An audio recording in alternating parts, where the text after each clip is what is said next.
जन्म और बाल्य जीवन जुगे जुगे समाज और जाति महापुरुष मानकर पदपातर होइछि धन्य। सेमानकर त्याग तितिक्षा और सेवारे जाति होइछि पवित्र मार्जित संगठित एवं रुद्धिमंत। सेमानकर मुखर बाणी निष्क्रिय और निसहाय जनतार वेद ताहा सेमानक प्राणरे भरी दिए उन्मादना और कर्म प्रेरणा। इतिहास पृष्ठा उन्मोचन कले प्रति देशरे समयर आह्वान एहिभଳି जोगजन्मा जुगपुरुषंकर आविर्भाव घटिथिबार दृष्टांत मिले। केतेबेले सेमाने कवि लेखक साहित्यिक भूमिकार अवतीर्ण होइथांती तो केतेबेले समाजसेवक चिकित्सक वैज्ञानिक नेता शिल्पी आदि भूमिकार अवतीर्ण होई मानव जाति को देइथांती नूतन दिग्दर्शन। जीशु मोहम्मद रामकृष्ण विवेकानंद महात्मा गांधी गोपबंधु एहिपरि जणे प्रातः स्मरणीय महापुरुष। सेहीपरि उत्कल भूमिर अन्यतम बरपुत्र हेउछंती कुलवृद्ध मधुसूदन कटक जिलार सत्यभामपुर ग्राम में 1848 मसीहा अप्रैल मास 28 तारिख दिन जन्मग्रहण करथिले। तांको पितांको नाम चौधरी रघुनाथ दास और माता पार्वती देवी। चौधरी रघुनाथ थिले एक संभ्रांत वंशर दायाद। प्रबाद अछि तांको पिता भजनानंद समय घर द्वार मुहरे कंसार कबाट लागिथिला, किंतु मधुसूदन को जन्म बेले को वंशर पूर्वधन संपत्ति नथिला, मात्र वंशगत सम्मान अक्षुण्ण नथिला। भजनानंद थिले जणे जमीदार, अचलाचल संपत्ति थिला। एते धन संपत्तिर अधिकार होई मध्य गर्व अहंकार तांको मन को छुई पारि नथिला। से थिले जणे धर्मपरायण और परोपकारी। से अनेक मठ को जमी दान करथिले, अनेक मंदिर तोड़ाइथिले। तेणु मधुसूदन जन्म बेले को वंशर धन संपत्ति ह्रास पाइथिले मध्य एही संभ्रांत कुलटी को जमीदार वंश बोली समस्ते यथेष्ट सम्मान देउथिले।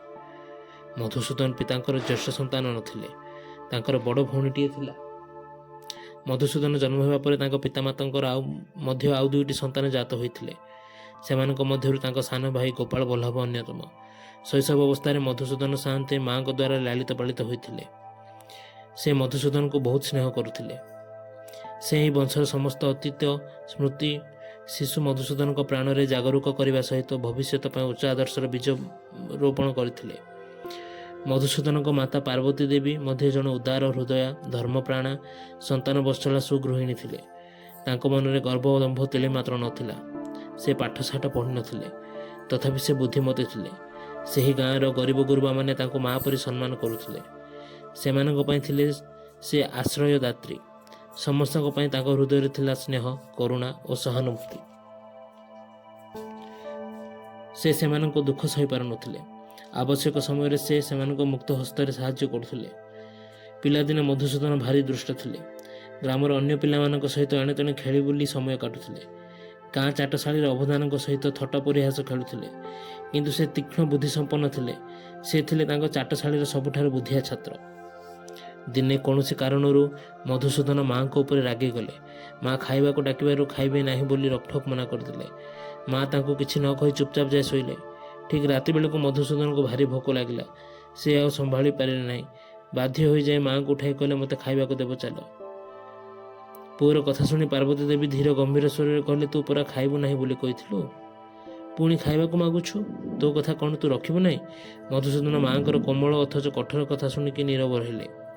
कौन करिवे हठात किछि स्थिर करि पारिले नाही। एणे भोक तेणे कथा रक्षा कौन करिवे। शेष से उपास रे चुपचाप सोई पड़िले।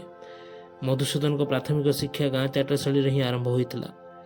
तांको पिता चौधरी रघुनाथ जड़े अबराहन को घरे रखी तांकर पाठ पढ़िबार बंदोबस्त करथिले। प्रथमे मधुसूदन ओडिया अक्षर शिखिबा लेखिबा और पढ़िबारे मनोनिवेश कले। आजिकाली परि सेतेबेले छतु फुटिला परि गाँ गहली विद्यालय मान नथिला कि बही सिलट नथिला। तेणु पिलामाननको पाठ पढ़िबा पई चाटशाळी ही प्रधान माध्यम थिला। गाँर पिलामाने ही प्रथमे चाटशाळी पाठ करी शेष करी परे इंग्राजी विद्यालय को पढ़िबाकू जाउथिले। मधुसूदन माटी रे बसी खड़ी धरी अक्षर सब लेखुथिले और अवधान माटी कांथरे हिसाब किताब सब लेखालेखी करुथिले। खड़ी पाठ सरीगला परे से तालपत्र उपरे लेखन साहाय्य पोथी खेदा लेखिबाकू लागिले। पिलाटी दिनरू से थिले मेधावी एवं तर्कप्रिय।